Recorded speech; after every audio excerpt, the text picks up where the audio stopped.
Vì sao Khang Hy phong lưu vẫn được đời sau ca ngợi? Khang Hy là vị vua nổi tiếng và có thời gian trị vì lâu nhất vào thời nhà Thanh, Trung Quốc.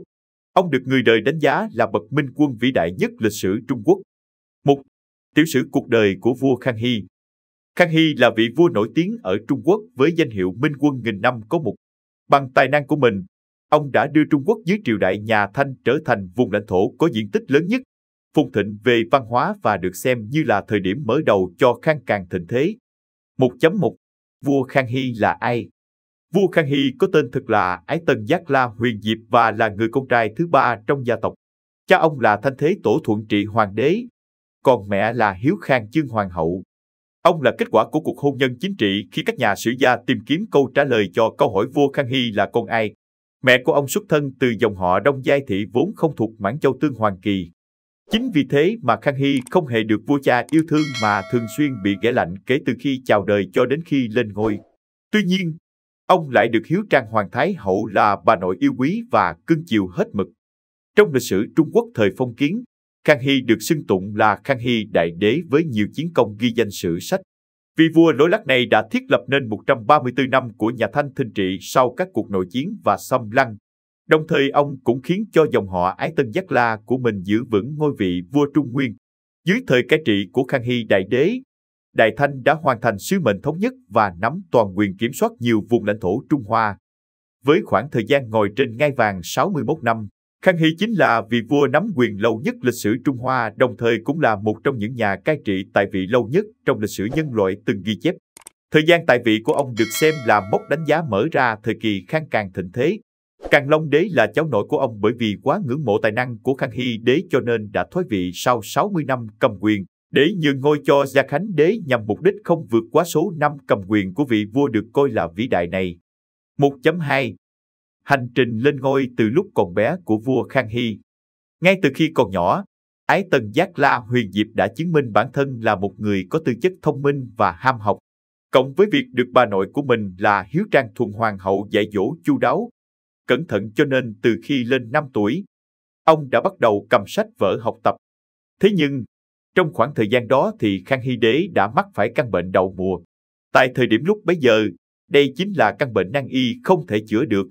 Một khi đã mắc vào thì khó có thể giữ được tính mạng. Tuy nhiên không rõ vì sao, Huyền Diệp đã thoát khỏi cửa tử một cách thần kỳ.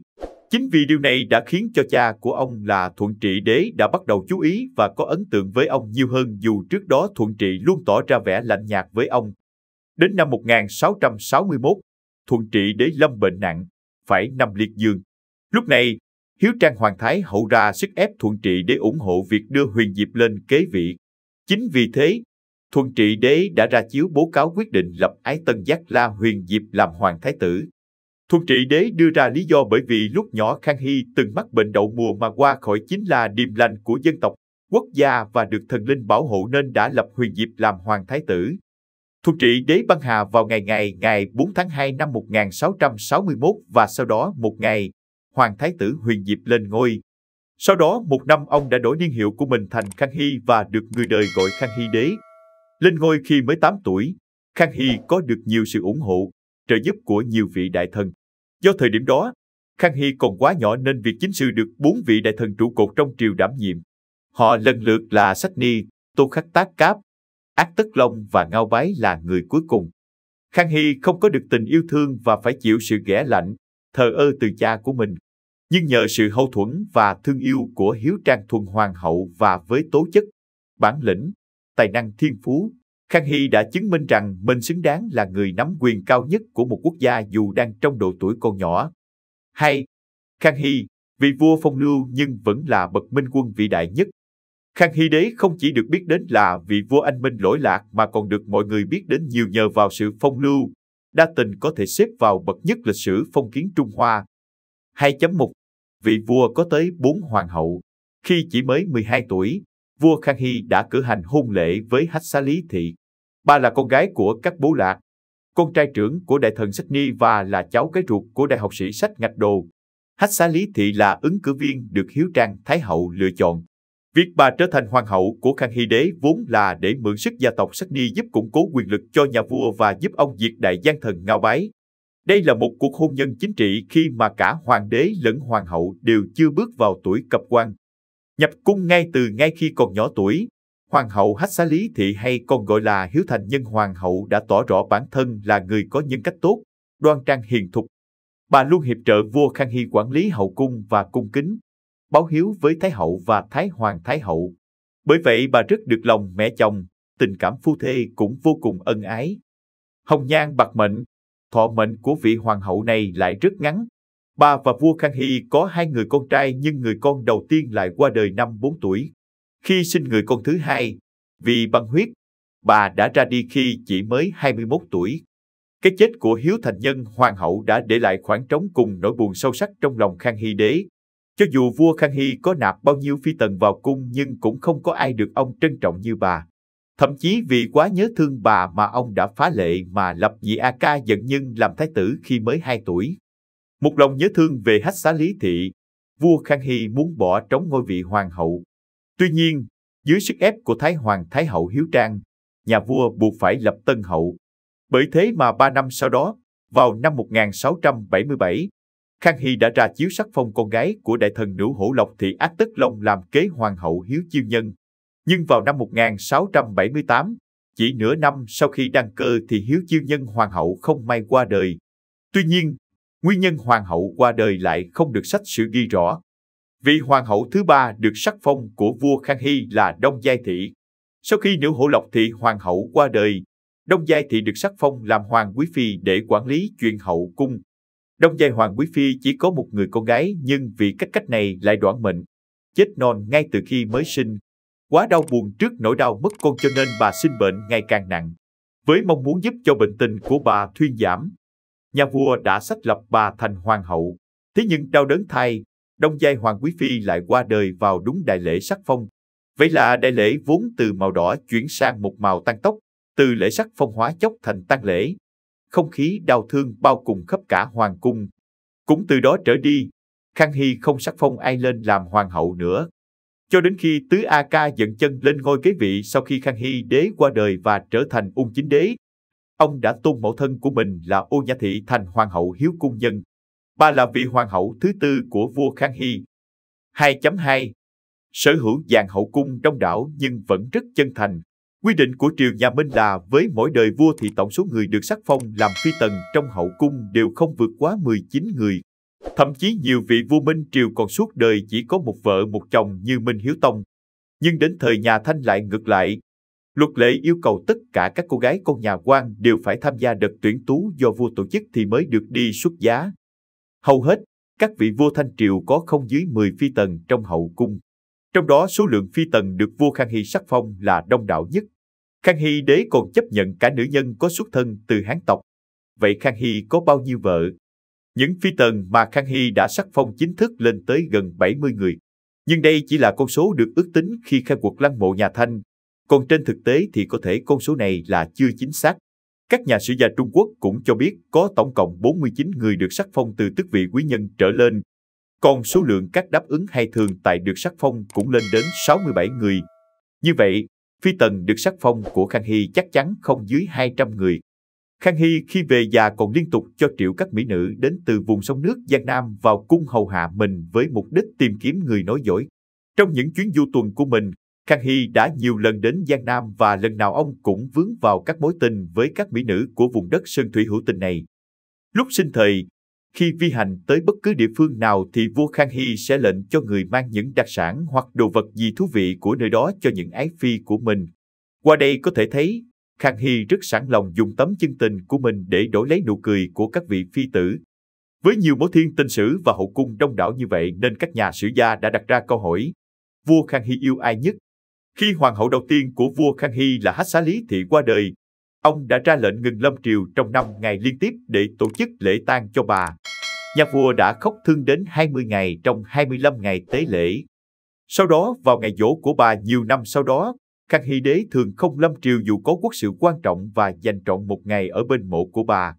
Sự trân trọng của ông dành tặng cho vị hoàng hậu đoản thọ này còn thể hiện ở việc vua Khang Hy nhất quyết lập vị A Ca Dận Nhân làm hoàng thái tử. Đến khi hoàng hậu nữ Hổ Lộc Thị qua đời, Mỗi ngày vua Khang Hy sẽ đến nơi đặt quan tài của bà ngồi tưởng nhớ từ giờ thìn cho đến giờ dần. Đối với nhiều phi tần khác, Khang Hy đế cũng rất đề cao cuộc sống của họ sau thời điểm ông tạ thế. Nhà vua đã từng ban lệnh chôn cất các hoàng hậu của mình tại địa cung của Thanh Cảnh Lăng. Đây cũng là nơi chôn cất của Khang Hy đế sau khi ông băng hà. Nhiều phi tần của Khang Hy cũng được an táng tại đây sau khi qua đời.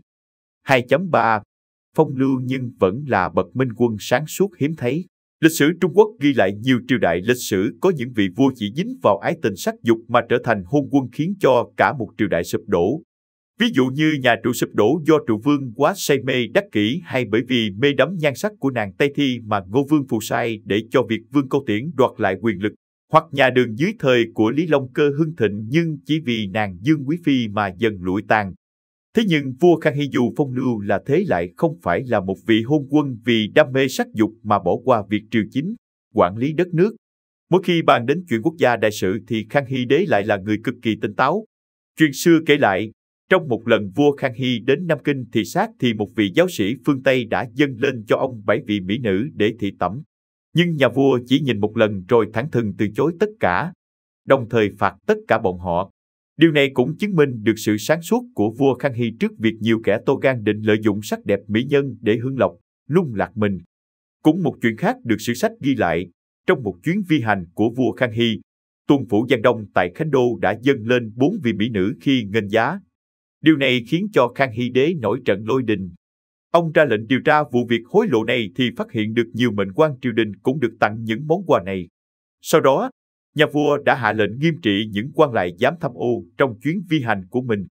Là người đa tình, đam mê sắc đẹp nhưng lại đủ bản lĩnh chế ngự được những cám dỗ, Khang Hy đế quả xứng đáng trở thành bậc minh quân vĩ đại nhất trong các triều đại phong kiến Trung Hoa nói chung và triều đại nhà Thanh nói riêng. 3. Chiến tích ghi danh vua Khang Hy trong suốt 61 năm trị vì. Trong những năm cầm quyền, vua Khang Hy đã lập nên nhiều chiến tích lưu danh sách sử. Trong đó có thể kể đến việc thống nhất trọn vẹn Trung Hoa và những chính sách an dân hưng thịnh quốc gia đã được thực hiện của ông. 3.1 Diệt gian thần Ngao Bái năm 14 tuổi. Lên ngôi khi chỉ mới 8 tuổi, vua Khang Hy còn quá nhỏ để đảm đương được tất cả công việc trong triều nên triều đình đã quyết định tìm sự trợ giúp từ các vị đại thần trụ cột. Ngao Bái chính là một trong số đó. Vì Ngao Bái là một khai quốc công thần nên ông ta nắm trong tay rất nhiều quyền lực. Ngao Bái là kẻ cậy quyền.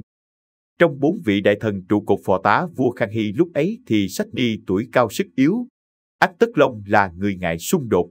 Chỉ có Tô Khắc Tác Cáp là người dám đứng ra đối đầu, tranh luận, phản đối các chính sách mà Ngao Bái đưa ra. Do đó, ông đã trở thành cái gai trong mắt Ngao Bái.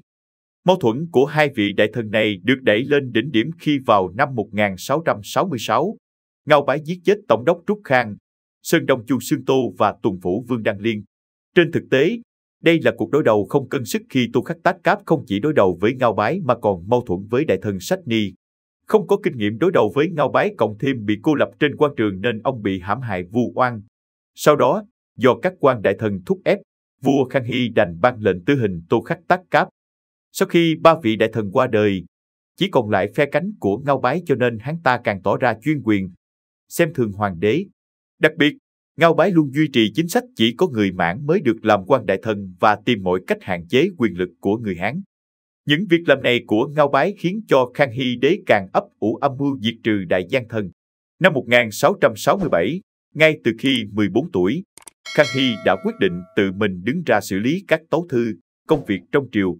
Nhận thấy thế lực của bản thân chưa đủ lớn mạnh để chống lại thế lực của Ngao Bái nên Khang Hy ngoài mặt luôn tỏ ra yếu thế để không đánh rắn động cỏ. Kẻ có quyền lực lớn trong tay, Ngao Bái khinh thường vua tuổi còn nhỏ, có danh nhưng không có thực quyền nên ông ta thường cáo bệnh ở nhà không vào triều. Có lần vua Khang Hy đến tận nhà thăm Ngao Bái thì phát hiện hắn giả bệnh. Thị vệ đi theo Khang Hy phát hiện cạnh giường Ngao Bái có một con dao. Thế nhưng Khang Hy lại không hề có thái độ hay trách cứ gì khiến cho Ngao Bái cảm thấy yên tâm. Để thực hiện kế hoạch diệt trừ đại gian thần Ngao Bái, vua Khang Hy cho gọi con trai của đại thần Sách Ni là Sách Ngạch Đồ vào cung đánh cờ. Nhưng trên thực tế, hai người đến để bàn kế hoạch vây bắt Ngao Bái. Khang Hy viện cớ điều phe cánh của Ngao Bái đi xa và phân tán quyền lực của hắn. Khang Hy đã tuyển thêm nhiều con em của các thân vương quan lại làm thị vệ cho Ngao Bái với lý do thích học võ nghệ. Đầu năm 1669, Nhân lúc Ngao Bái được triệu kiến vào cung thì vua Khang Hy đã ra lệnh cho thị vệ vây bắt hắn. Ông đưa ra chiếu thư cách chức Ngao Bái sau khi vạch trần bộ mặt và kể ra các tội ác của hắn. Khang Hy đế ra lệnh tiêu diệt phe cánh của Ngao Bái, nhưng nể tình hắn đã từng cứu sống Thanh Thái Tông Hoàng Thái Cực nên tha chết cho hắn và chỉ giam giữ hắn trong ngục tối. Sau đó không lâu, Ngao Bái chết trong ngục. Khang Hy lúc này mới chính thức nắm trong tay toàn bộ quyền lực cai trị đất nước khi chỉ mới 16 tuổi. 3.2 Sứ mệnh thống nhất lãnh thổ được hoàn thành. Sau khi tiêu diệt Ngao Bái, vua Khang Hy đã khiến cho tất cả đại thần trong triều nể phục và tin tưởng vào tài năng của bậc quân vương nhỏ tuổi. Nội bộ triều chính đã quy về một mối, nhưng quốc gia vẫn rơi vào cảnh nội chiến loạn lạc bởi Tam Phiên. Loạn Tam Phiên hay còn được gọi là Tam Phiên chi loạn 1673 đến 1681 là cuộc chiến xảy ra giữa ba phiên vương phía nam lãnh thổ Trung Hoa. Cuộc chiến này do Ngô Tam Quế cầm đầu chống lại vương triều nhà Thanh cuối thế kỷ 17 với lá cờ phản Thanh phục minh. Tam Phiên do Bình Tây Vương Ngô Tam Quế, Bình Nam Vương Thượng Khả Hỷ và Tỉnh Nam Vương Cảnh Tinh Trung đứng lên lập ra. Dẹp loạn Tam Phiên, đưa lãnh thổ Trung Quốc thống nhất là một trong những công lao to lớn không thể không kể đến của Khang Hy đế. Nhận thấy nhà Thanh đang phải lao đao xử lý loạn Tam Phiên ở trong nước, Sa Hoàng Ivan V là vua Nga đã phát động những cuộc tấn công ở biên giới Trung Quốc. Lâm vào hoàn cảnh thù trong giặc ngoài, đối diện với nhiều mối lo, vua Khang Hy đã viết lên tấm bản Tam Phiên, Hà Vụ, Tạo Vận và tự đề ra nhiệm vụ cho chính mình. Khang Hy đế hoàn toàn dẹp loạn Tam Phiên vào năm 1681 bằng tài năng và bản lĩnh của bản thân. Không lâu sau đó, ông đã đưa Đài Loan trở thành một phần của lãnh thổ Trung Hoa, đồng thời đưa dân chúng tới đây sinh sống và phát triển kinh tế. Ngoài ra, khi nhắc đến công lao thống nhất của vua Khang Hy thì không thể thiếu chiến công thống nhất hai dân tộc Mãn, Hán. Trung Hoa luôn nằm dưới quyền cai trị của tộc người Mãn Châu đến từ phương Bắc trong suốt 268 năm, 1644 đến 1912. Nội bộ dân tộc của Trung Hoa luôn xảy ra sự mâu thuẫn, xung đột giữa tộc người Hán và tộc người Mãn. Nhận ra việc thống nhất các dân tộc lại với nhau là một trong những yếu tố quan trọng để củng cố quyền lực của bản thân, nên trước tất cả quan lại trong triều, Khang Hy đế luôn nhấn mạnh, Mãn hay Hán đều là bề tôi của trẫm. Mãn Hán là một thể thống nhất. Dưới sự lãnh đạo của vương triều Khang Hy, lãnh thổ của Trung Quốc được quản lý một cách cực kỳ hiệu quả mặc dù nó được mở rộng tối đa và có sự đa dạng sắc tộc. Sử sách đánh giá đây là thời kỳ hưng thịnh nhất trong suốt 83 triều đại phong kiến của Trung Quốc. Vào năm 1720, triều đình nhà Thanh đã cho mở yến tiệc Mãn Hán toàn tịch suốt 3 ngày nhằm chúc mừng sự kiện Mãn Hán thống nhất nhân dịp sinh lần thứ 66 của vua Khang Hy. Bữa tiệc này đã trở thành sự kiện lịch sử nổi tiếng có ý nghĩa và tầm ảnh hưởng đối với toàn bộ người dân đất nước Trung Hoa. 3.3 Vị vua thường xuyên vi hành và công cuộc trị nước an dân, chủ trương lấy dân làm gốc, coi trọng hiện tài luôn được vua Khang Hy thực hiện trong suốt 61 năm cai trị của Minh. Là một bậc minh quân, để được gần dân nhất, Khang Hy đế thường xuyên cải trang thực hiện nhiều chuyến vi hành trong dân gian. Đặc biệt là những chuyến du ngoạn về Giang Nam hay còn được nhiều người biết đến bởi tích Khang Hy vi hành. Là người đứng đầu của một đất nước, Khang Hy đế ý thức được việc phát triển sản xuất kinh tế là nền móng vững chắc để quốc gia hưng thịnh. Chính vì thế mà nhà vua đã ban hành nhiều chính sách khuyến nông, miễn giảm tô thuế, thêm nhân khẩu được lòng dân. Cũng dưới triều đại của mình, Khang Hy đế đã giúp đỡ người dân của mình đối phó khi gặp lũ lụt, bão trong công tác thủy lợi đắp đê sông Hoàng Hà trong suốt 10 năm. Những chính sách được đưa ra dưới thời cai trị của vua Khang Hy được xem là hợp tình hợp lý. Có lẽ những chuyến đi vi hành của Khang Hy đã đưa ông đến gần dân chúng nên những chính sách này đủ nghiêm để răn đe nhưng cũng đủ mềm dẻo khiến mọi người nể phục. Khang Hy đế luôn coi trọng những vị quan thanh liêm, đặc biệt là những người vừa có tài vừa có đức. Cùng với đó chính là việc trị tội thật nghiêm minh các tham quan lũng đoạn kỷ cương nhà nước. Bên cạnh đó, vua Khang Hy còn đưa ra nhiều bộ luật giúp những người từng sa cơ lỡ bước được có thể làm lại cuộc đời. Dưới thời của mình, năm Khang Hy 22, cả nước chỉ có chưa đầy 40 phạm nhân phải nhận án tử hình, ít nhất trong suốt các triều đại phong kiến Trung Hoa. Không những thế, Khang Hy đế còn yêu cầu tất cả quan lại trong triều cũng giống như bản thân mình, phải biết lấy dân làm gốc, lo cho dân và thương dân. Một người lãnh đạo tốt luôn là người biết sử dụng người tài. Tiêu chuẩn dùng người của Khang Hy đế là người hiền tài phải đi kèm với đức độ. Một người có tài nhưng không có đức thì chỉ là một kẻ tiểu nhân cần phải loại trừ. Quốc gia dùng người, lấy đức làm gốc rễ. tài nghệ chỉ là thứ yếu. Khang Hy kể từ khi lên nắm quyền đã dẹp loạn tam phiên thống nhất Mãn, Hán, toàn vẹn lãnh thổ cho đến trị quốc bình thiên hạ, tạo nên triều đại Thái Bình hưng thịnh. Khang Hy đế chính là một bậc minh quân và là tấm gương sáng trong lịch sử phong kiến để người đời học tập, noi theo. 4. Hoàng đế Khang Hy có bao nhiêu người con tất cả? Với việc sở hữu dàn hậu cung đông đảo, Khang Hy đế cũng chính là người có số lượng con cái đông bậc nhất trong các vị vua cầm quyền của phong kiến Trung Hoa. Ông có tổng cộng 35 hoàng tử và 20 công chúa. Thế nhưng trong số đó chỉ có 24 con trai và 8 con gái sống khỏe mạnh đến tuổi trưởng thành. Ái Tân Giác La Giận thì được chỉ định là hoàng trưởng tử của vua Khang Hy sau khi 4 người con trai đầu của ông đều chết yểu. Mẹ của Đại A Ca Giận thì cũng chính là một trong những phi tần đầu tiên của Khang Hy đế, Huệ Phi Na Lập Thị. Mặc dù Giận Nhân chỉ là nhị A Ca nhưng lại là con trai duy nhất của Hiếu Thành Nhân Hoàng hậu, cho nên đây chính là hoàng đích tử duy nhất của Khang Hy đế. Hiếu Thành Nhân Hoàng hậu vì sinh khó mà qua đời. Khang Hy đế dây dứt nên phong nhị A Ca Giận Nhân làm thái tử ngay từ nhỏ. Tuy nhiên sau đó ông đã nhiều lần phế bỏ ngôi vị thái tử của vị A Ca này khi nhận thấy Giận Nhân chỉ là người ham mê tửu sắc, không có chí tiến thủ cũng như tư chất yếu kém. Có 9 vị hoàng tử lao vào cuộc chiến ghi tên mình vào chiếc ghế thái tử còn đang bỏ trống của vua Khang Hy, bao gồm Đại A Ca Giận Thì, Nhị A Ca Giận Nhân, Tam A Ca Giận Chỉ, Tứ A Ca Giận Chân, Bắc A Ca Giận Tự, Cửu A Ca Giận Đường, Thập A Ca Giận Ngã, Thập Tam A Ca Giận Tường, Thập Tứ A Ca Giận Trinh. Những hoàng tử này chia làm 3 thế lực lớn trong triều, bao gồm thế lực của Đại A Ca Giận Thì, Tứ A Ca Giận Chân và cuối cùng là Bát A Ca Giận Tự. 5. Vua Khang Hy giáo dục các hoàng tử như thế nào?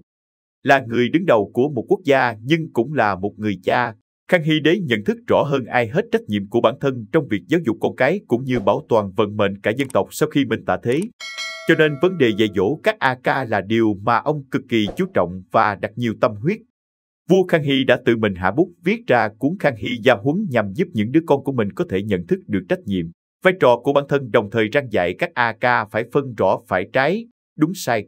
Đây là minh chứng điển hình nhất được lưu lại cho đến tận ngày nay trong việc dạy con của Khang Hy đế. Cuốn Gia Huấn này ghi lại những lời đúc kết của vua Khang Hy trong suốt cuộc hành trình của mình từ khi lên ngôi cửu đỉnh cho đến khi trở thành một bậc minh quân vĩ đại đạt được nhiều thành tựu hiếm ai sánh bằng. Đó là 8 tuổi với sự hậu thuẫn của bà nội lên vua, 14 tuổi diệt gian thần, 16 tuổi thu tất cả quyền hành về tay, 27 tuổi dẹp loạn tam phiên thống nhất đất nước, 61 năm ngồi trên ngôi vị cao nhất cai quản toàn bộ lãnh thổ Trung Hoa rộng lớn thống nhất. Không phải vị vua nào trên thế giới cũng làm được những điều mà Khang Hy đã gây dựng nên. Do đó những lời giáo huấn được ghi lại thành sách của ông không chỉ dành cho các A Ca mà còn là những kiến thức mà bất cứ ai đang làm quan, nắm quyền lực trong tay đều cần tới. Giá trị của cuốn Khang Hy Gia Huấn còn tồn tại đối với nhiều thế hệ quân chủ sau đó tại quốc gia đông dân nhất thế giới này. Trong cuốn Gia Huấn của ông có viết, dạy rằng, người phàm đối nhân xử thế, nên biết đồng cảm. Thấy người có chuyện vui, thì nên cảm thấy vui vẻ. Thấy người có việc buồn, thì nên cảm thông. Những điều này đều có lợi cho mình. Nếu ganh tức với thành công của người khác, vui vẻ trên thất bại của họ thì có ý nghĩa gì? Tự ôm những suy nghĩ xấu xa vô ích. Thiên đạo vô thân, thường vô thiện nhân, dân nghèo thì nước yếu, dân giàu thì nước mạnh, và còn rất nhiều câu nói khác mà vua Khang Hy không những dùng để dạy con mà còn để truyền lại cho đời sau. 6. Vua Khang Hy truyền ngôi cho ai? Vốn dĩ, lúc sinh thời Khang Hy đế đã lập chiếu ban cho nhị hoàng tử là Ái Tân Giác La Giận Nhân làm thái tử. Nhưng Giận Nhân bởi vì nhân cách và tư chất quá kém nên đã bị vua cha ra quyết định phế truất nhiều lần. Ngôi vị thái tử của vua Khang Hy bị bỏ trống đã châm ngòi cuộc cạnh tranh gay gắt của 9 vị A Ca có vị thế nhất định lúc bấy giờ trong triều. Vua Khang Hy chỉ có thể ngoảnh mặt làm ngơ trước cuộc chiến này vì muốn chọn ra người xứng đáng nhất trị vì đất nước. Cửu tử đoạt đích hay cửu vương đoạt vị là cái tên được sử sách Trung Hoa dùng để đặt cho cuộc chiến đẫm máu giành ngôi vị hoàng thái tử này. Sau cùng cuộc đua khốc liệt này chỉ còn 2 ứng cử viên là Tứ A Ca là Giận Chân và Thập Tứ A Ca là Giận Trinh. Vào ngày 20 tháng 12 năm 1722, Khang Hy đế băng hà tại Sương Xuân Viên sau hơn 61 năm trị vì. Ông hưởng thọ 69 tuổi và là vị vua cầm quyền lâu nhất trong suốt chiều dài của 83 triều đại phong kiến Trung Quốc. Thuận theo di chiếu mà vua Khang Hy để lại trước khi qua đời thì Tứ A Ca Ái Tân Giác La Giận Chân chính thức trở thành thái tử và lên kế vị ngôi vua. Có nhiều giả thuyết và ẩn khúc xoay xung quanh việc ra đi và truyền ngôi cho người thừa kế của vua Khang Hy.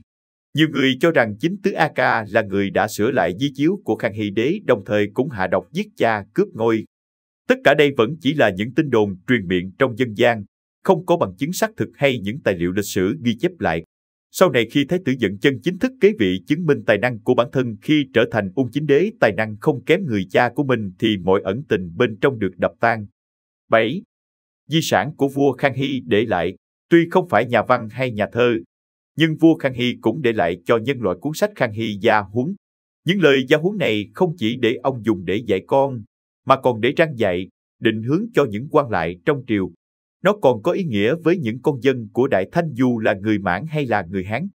Nguồn căn của đạo đức luôn xuất phát từ tấm lòng. Ý nghĩa của Khang Hy Gia Huấn sâu xa, khiến người ta phải ngồi lại ngẫm suy. Dù đối với hoàng tộc, quan lại hay dân thường thì cuốn Gia Huấn cũng đã mở ra con đường thiên nhân hợp nhất cho tất cả chúng ta. Từ đó cho mọi người biết đạo lý sống ở đời để có được sự bảo vệ của trời cao. Những câu chuyện về Khang Hy đế luôn là đề tài không bao giờ cạn đối với các nhà làm phim, các nhà văn, nhà thơ của Trung Quốc nói riêng và toàn thế giới nói chung. Mượn triều đại của những năm Khang Hy, cố nhà văn Kim Dung đã cho ra đời tác phẩm bất hủ để đời lọc đỉnh ký làm say mê bao nhiêu thế hệ. Hay là dùng những câu chuyện được ghi lại từ những chuyến tuần du của ông để làm nên bộ phim nổi tiếng Khang Hy Vi Hành.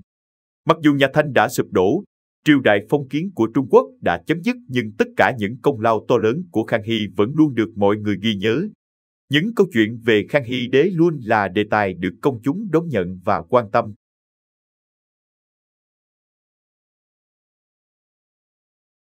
Video chúng tôi đến đây là kết thúc. Cảm ơn tất cả các bạn đã quan tâm tới xe hay V88 và theo dõi video của chúng tôi. Đừng quên like, share và đăng ký kênh. Đặc biệt đừng quên bật chuông để theo dõi những video khác nhanh nhất. Một lần nữa xin cảm ơn tất cả các bạn.